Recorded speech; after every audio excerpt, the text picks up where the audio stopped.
I knew something was off the second I pulled into the driveway. No lights on, no cars. The house was dead quiet, like it hadn't been touched in days. Wednesday before Thanksgiving, and I expected chaos. Kids running, dogs barking, football blaring from the TV, someone yelling from the kitchen to, "Close the damn fridge!" But there was nothing. Not even the smell of turkey or cinnamon or whatever scented candle her mom always had burning. I walked in with both duffel bags still in hand. That's when I saw him. Ron, just sitting there in that old rocking chair, hands on the armrests like he'd been posted up waiting. He looked thinner than I remembered, eyes darker. The rocker creaked once, then again. He didn't smile, didn't say hi. On the counter, just under the cabinets, was a single sheet of paper, ripped from a notebook. My wife's handwriting, slanted, rushed. "Gone to Jamaica with Eric. You stay and take care of Ron. He needs you. Back Monday. No, love you. No, sorry. Just instructions." Ron met my eyes and said, calm as a damn surgeon, "Shall we get started?" Like this was normal, like we were co-workers clocking in. I didn't say a word, just stood there like an idiot, still holding my bags, trying to process how my wife had just bailed, gone. Not with friends, not to find herself. She went on a damn vacation with Eric from college, the same Eric she swore she had zero contact with. And now I was standing in her mom's house with her stepdad, a man I barely knew, suddenly my responsibility. Quick note, before we go deeper, share which city or country you're watching from. I walked to the sink, turned on the tap, let it run. Nothing made sense. I checked my phone. No texts, no missed calls. "She left 2 days ago," Ron said, standing now, moving slow but steady. "Said you'd show up like clockwork." My jaw clenched. 2 days? She'd been gone 2 damn days already? He grabbed a glass from the cabinet and filled it halfway. "No groceries either," he added, sipping. "They didn't stock the fridge, said there'd be enough." I opened the fridge. Condiments, beer, 1/2 stick of butter. That was it. I leaned back, gripping the counter. The air was cold. Thermostat clearly untouched. The whole house felt like it had been abandoned. And in a way, it had. By her. By all of them. I stared at that note again, like maybe I missed something, but it was just that one line that kept echoing in my head. "You stay and take care of Ron." No explanation, no apology, just orders, like I was staff. Ron sat back down, rocking slowly again. "They said you'd do the right thing," he said. I dropped my bags hard on the floor. The sound echoed like a slap.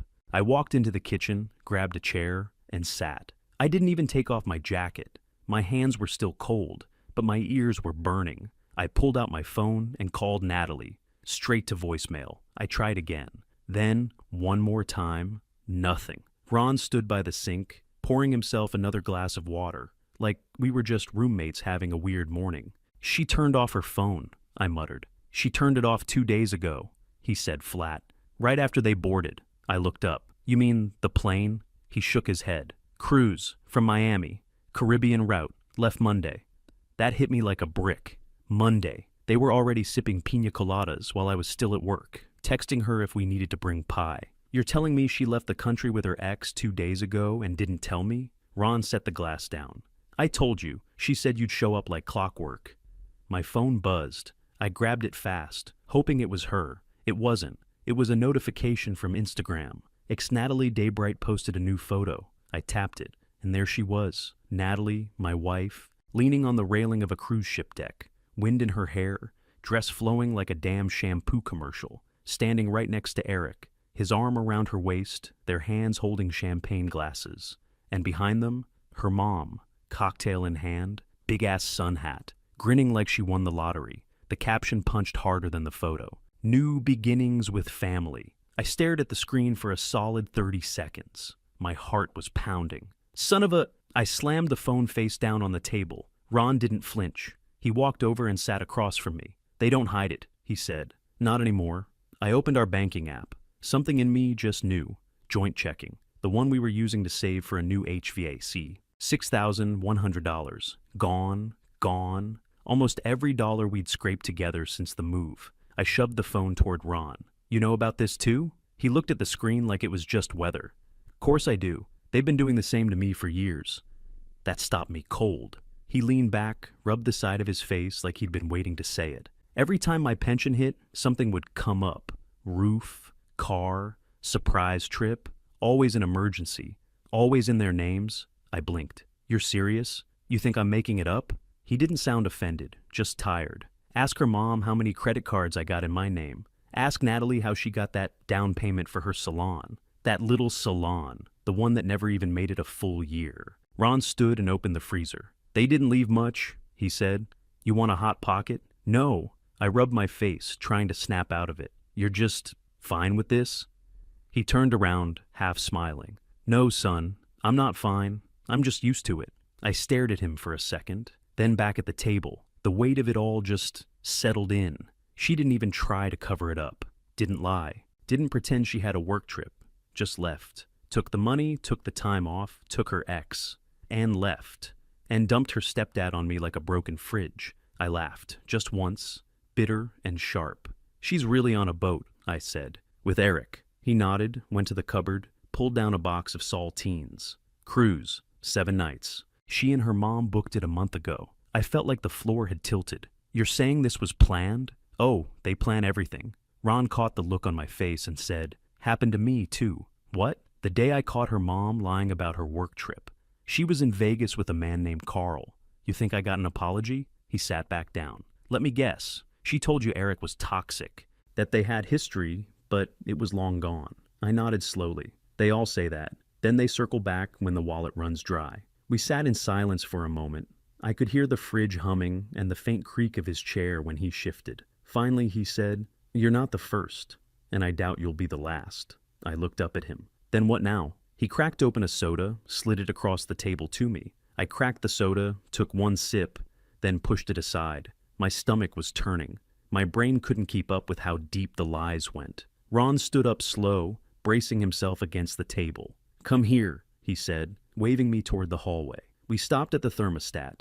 It read 62. They keep it low on purpose, he said. Always tell me to put on another sweater. That's cold even for a damn dog, I muttered. He gave me a sideways look. I've had the flu twice already this year. I looked around the living room. No extra blankets, no heater, just that damn chair, and a folded quilt that might have been decorative. And the meds? I asked. He didn't answer right away. Just walked to the pantry and opened it. Bottles lined the shelf like spice jars. Half full, mismatched labels, dates off by weeks. They never pick up on time. I run out, they say they forgot. I ran my hand over my face. Jesus, they've been treating me like I'm already dead, he said. But I'm not. That was the first time I looked at him. Really looked, and I saw it. His eyes weren't foggy. They were sharp, focused. Fridge too, he said. You saw it. Condiments, beer, butter, that was it. I grabbed my keys. We're not doing this. Not for 5 more days. He raised an eyebrow. Where are you going? To buy real food. Turkey, potatoes, whatever the hell you're supposed to eat this week. You don't get leftovers while they're out there on lobster and champagne. I didn't wait for an answer. I just left. It was cold out, air biting. I cranked the heat in my car and headed straight to the store. I loaded up turkey breast, potatoes, green beans, cranberry sauce, rolls, butter. Not that off-brand kind either. Real stuff. Tossed in a pie for good measure. Back at the house, Ron was at the table with a neat stack of folders and envelopes. Didn't even blink when I came in with bags. Kitchen's that way, he said without looking up. I dropped the groceries and stared at what he had laid out. What's all that? Everything they didn't want you to see. He slid a folder my way. I opened it. Bank statements, life insurance policies, utility bills with weird gaps. Months unpaid, then caught up out of nowhere. Another folder. Power of attorney paperwork. Some half-filled. Some signed, some not. Then he handed me a thick envelope. Inside, a real will, official letterhead, lawyer's signature, dated last month. You updated this recently? I asked. Soon as I knew the clock was ticking, he said. I didn't know what that meant yet, but I let it go. He pointed at the last folder. That's the house title. Guess whose name ain't on it? I flipped it open. Natalie's mom and Ron, joint ownership. No mention of Natalie. He leaned back, eyes locked on mine. They think they left you with dead weight. Some poor idiot husband too nice to fight back. Yeah, I said. They nailed that part. He smirked. But what they actually did was leave you with the one guy who knows every dirty little thing they've done for the last 15 years. He took a slow breath and said, You and me, we're gonna flip this thing on them. I didn't speak. I didn't need to.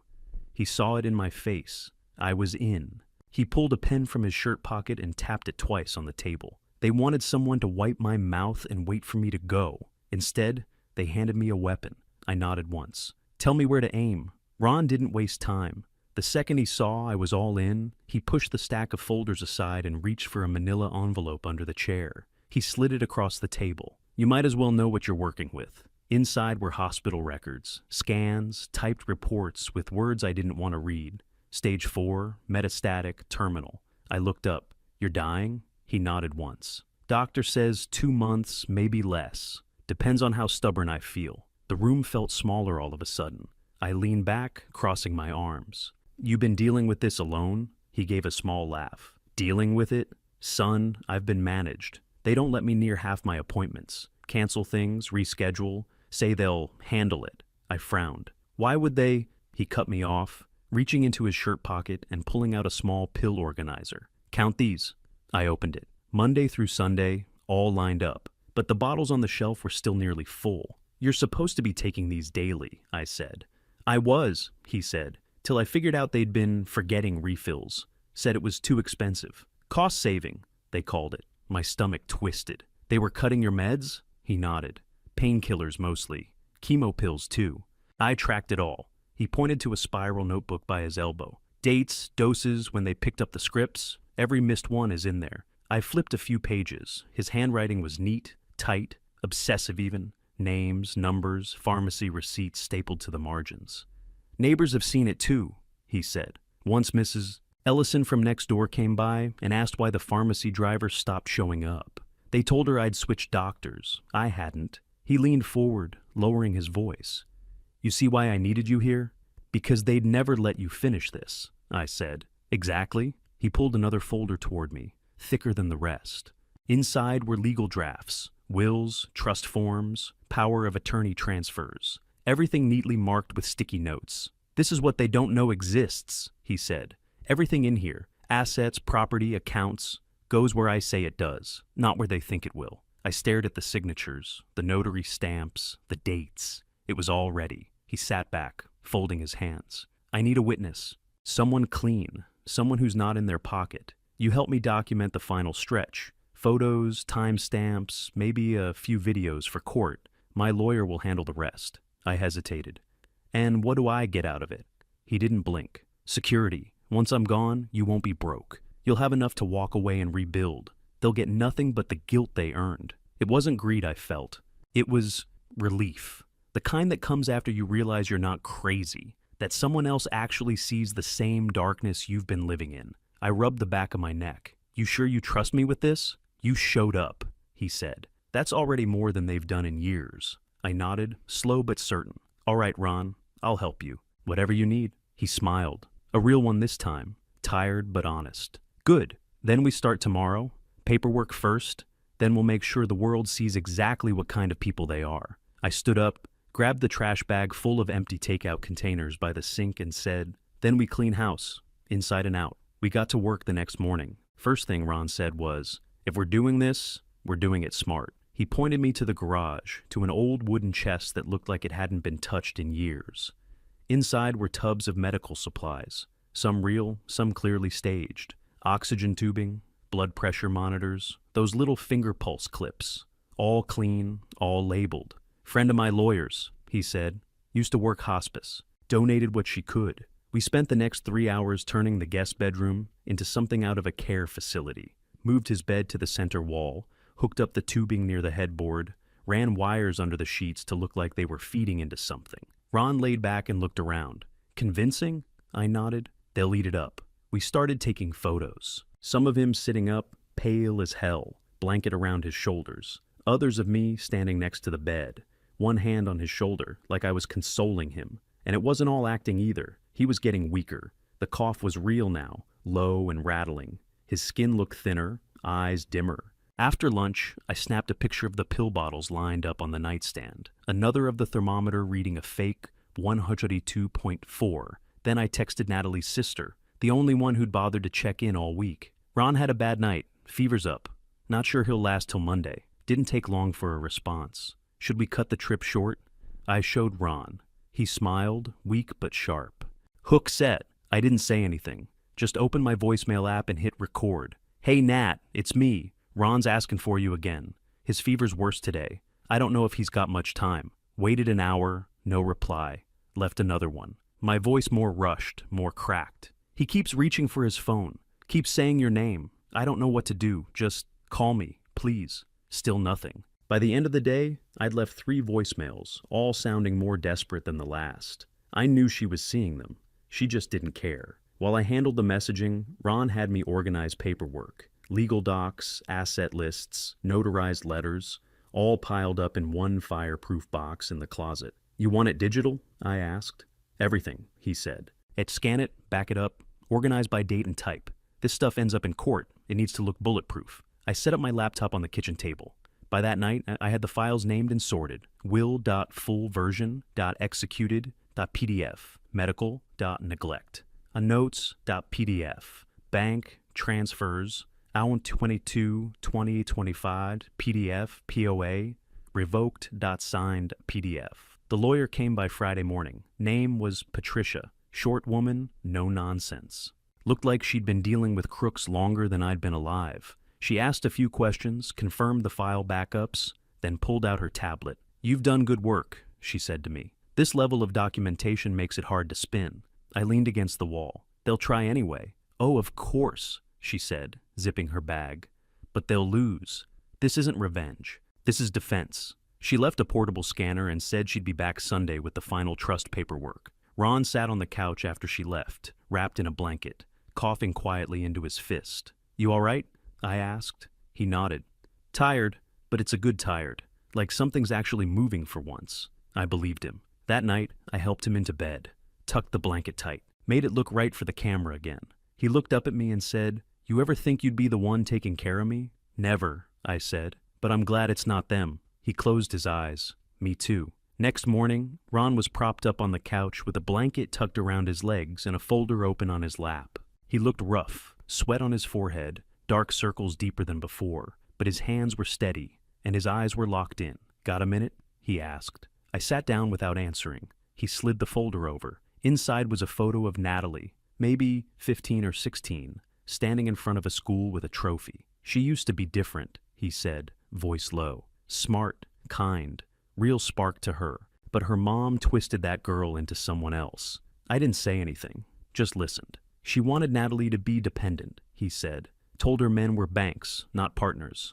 I paid for her college, bought her first car, gave her seed money for that little skincare business she ran into the ground. Wait, I cut in. The salon? That was the second one, he said. The first was some online essential oils thing. Total flop. She burned through 20 grand in 8 months. I leaned back. She told me she built that from scratch. He laughed, dry and bitter. She built it with my checkbook and her mom's excuses. I looked back at the photo, then closed the folder. They all bled me dry, he said. Not just the money, the time, the patience. I was never a husband to her mom, just a resource. He coughed hard into his elbow and motioned to the coffee table. Lift the lid. I pulled up the false top. Underneath were 2 flash drives, a leather checkbook, and an old-school flip phone. Passwords are taped to the bottom, he said. I plugged one of the drives into my laptop. It opened a spreadsheet, pages and pages of assets. Account numbers, balances, interest rates, dates going back to the early 2000s. Offshore accounts? I asked.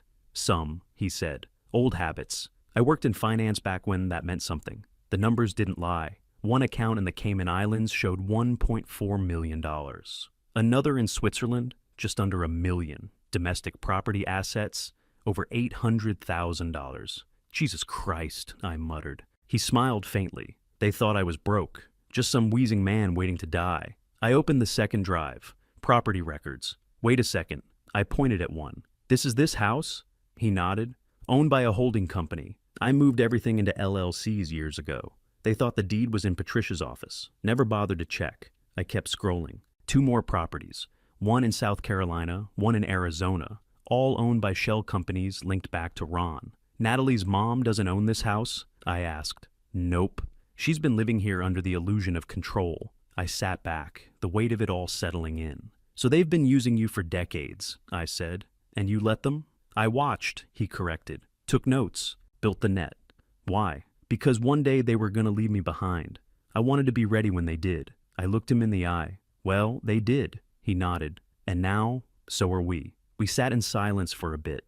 Then I said it. I thought I was the only one used. He gave me a look that cut through the room. Nah, son. We just got discarded at different speeds. I reached for the drives, slid them back into their slot, and lowered the lid. I'll back these up, I said. Do it twice, he replied. Saturday morning, Ron couldn't get out of bed. I brought him his meds, but he barely touched them. His breathing was shallow, eyes half-lidded, voice down to a whisper. I called the hospice nurse. She came fast, checked his vitals, didn't sugarcoat it. It'll be soon, she said, quiet but clear. Could be tonight, maybe tomorrow. Ron just nodded. No panic, no fight.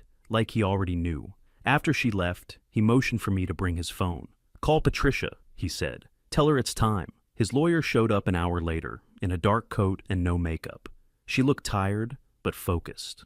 She carried a portable scanner, legal pads, and 2 sealed envelopes. Ron signed everything with a shaking hand, the final trust, a medical affidavit, one last revision of the will. Patricia handed me her phone and said, "Record him." Ron cleared his throat and looked straight into the lens. I hit record. "This is Ronald Whitman," he said. "If you're seeing this, I'm gone." He spoke slow, steady, no emotion. He laid out how Natalie and her mother had isolated him, cut his care, siphoned his money. He listed names, dates, even pharmacy numbers. Said I'd helped him finalize his legal rights because nobody else would. Then he paused, took a breath, and said, "To my family, I leave honesty. That's more than I ever got back." I stopped recording. Patricia gave a slow nod and packed up her things. "I'll take care of the rest," she said. "You've done more than most blood relatives ever do." Once she was gone, Ron looked at me and said, "Help me get dressed." He wanted to sit up,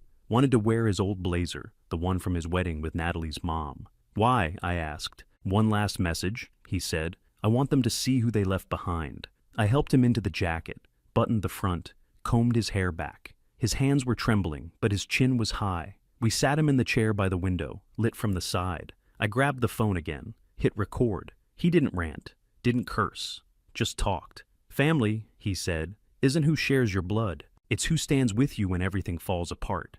Then he said, "You left me to die, but someone else showed up. Someone you discarded just like me. Guess what? We built something better without you." He nodded once, and I stopped the video. "That's the one," he whispered. After that, he asked for a bottle of port. "It's in the cabinet," he said. "Left side, second shelf." I found it. Thick dust on the neck. He smiled when he saw it. "She bought that for our 50th. We never made it.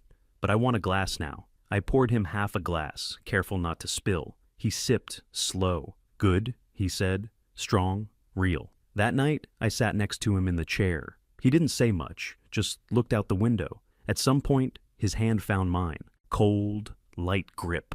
He breathed out once, long, low, then didn't breathe again. No gasping, no last words. Just a quiet end. The kind of ending he earned. Monday afternoon, I was sitting on the porch with a black coffee, watching cars crawl down the street like always. The sun was out, but the air was sharp. That late November kind of cold that bites through flannel. Then I heard it. The screech of tires and the slam of SUV doors. Natalie was the first out. Big sunglasses, hair curled, bright pink hoodie that said, "Island Vibes." Behind her came her mom, dragging a leopard print suitcase like she was still in airport mode. Eric strolled behind them in flip-flops and a Jimmy Buffett t-shirt. The sister lagged on her phone, barely looking up. They walked up the steps like they owned the place, like nothing had changed. Natalie didn't even say hello. "Where's Ron?" Her mom chimed in before I could answer, her voice sugar-sweet and fake, worried. "Is he resting? We figured we'd catch him before lunch." I stood up, slow, looked each of them in the eye. "He passed Saturday night," I said. "Funeral was yesterday. Neighbors came. You didn't. It landed like a grenade." "What?" her mom snapped. "No one told us." "I left voicemails," I said, calm as I could manage. "Texted too. Even told your sister. You were too busy living your best life." Natalie stepped forward. "You planned this. You're lying. He wasn't even that sick when we left." Eric raised his hands like I owed him an explanation. "Man, just be straight. What's really going on here?" I walked inside. They followed. I let them. In the living room, I picked up the remote and hit play. Ron's face filled the screen. Calm, clear, dressed in his blazer, voice low and even. "To my family," he said, "if you're seeing this, I'm gone. And if you're surprised, it's because you weren't here," he went on, point by point, how they'd cut his care, canceled appointments, manipulated meds, how Natalie's mom siphoned off accounts under the table, and how Natalie and Eric had drained savings like it was owed to them. By the time the video ended, the room was dead silent. I walked over to the table and opened the folder I'd prepared. He documented everything: dates, bills, neighbors' statements. "There's your names on pharmacy slips and canceled rides to the doctor." Her mom's face was red, shaking. "This isn't legal. You manipulated a dying man." "He manipulated you," I said. "He knew exactly what he was doing, and he made sure to clean it up before the end." Right then, like she was waiting for her cue, Patricia walked in the front door. She didn't knock. She didn't have to. She dropped her briefcase on the table and opened it like a cop laying down evidence. "This," she said, pulling out the signed, notarized final will, "is legally binding, effective immediately, and it overrides everything previously signed." She handed out copies like flyers. Natalie grabbed one and skimmed it. "This says he left everything to me," I said, "and elder care organizations. You get nothing, not the house, not the bank accounts, not a damn cent." Her mom lunged forward.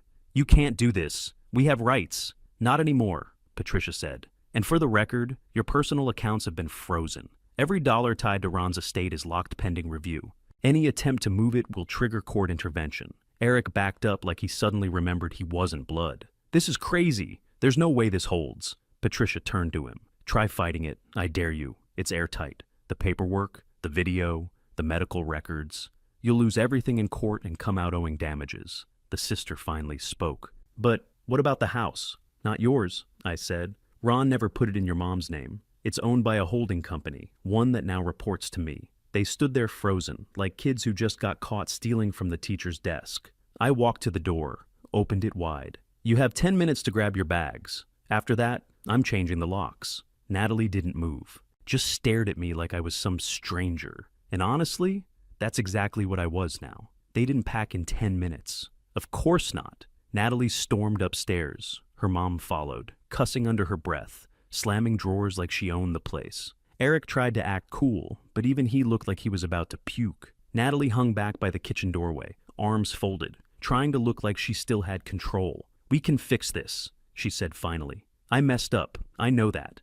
But we can rebuild." I stared at her, dead in the face. "Rebuild what?" She stepped forward a little. "You and me, I still love you." I pulled the wedding ring from my pocket and dropped it in her palm. Cold metal, heavier than it should have been. Then I pulled out the house key and placed it right on top of the ring. "You left your stepdad to die," I said. "You get nothing, including me." He didn't say a word after that. Upstairs, Melissa started crying. Loud. "Wait, what do you mean it's all gone? The college fund too?" Patricia, who'd been standing like a statue through all of it, didn't flinch. "Ron had access, and he restructured it 2 weeks ago. You'll need to speak with your own attorney if you want to discuss restitution. But I'll warn you, it won't go far." Natalie came down the stairs holding one duffel and her purse.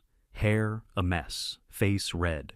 "You let him twist everything," she snapped at me. "He manipulated you. You think this was all love and justice? No, he used you. I didn't even blink. You all made your choices. Ron saw it. Now everyone else will too." Her jaw clenched like she wanted to hit something. But she didn't say another word. Patricia stepped forward and dropped one last envelope on the coffee table. "If any of you decide to challenge the will or the asset transfers, just know, every document, every video, every witness is ready. It'll blow back on you. Fast and loud." Melissa just sat on the stairs, still sobbing. Eric looked like he was trying to Google a lawyer in his pocket. I turned and walked down the hall. I'd already packed what I needed. Laptop, clothes, copies of all the files. Left the rest. At the front door, I paused. One last look at the place where I was supposed to spend Thanksgiving, with a wife, a family, and a future.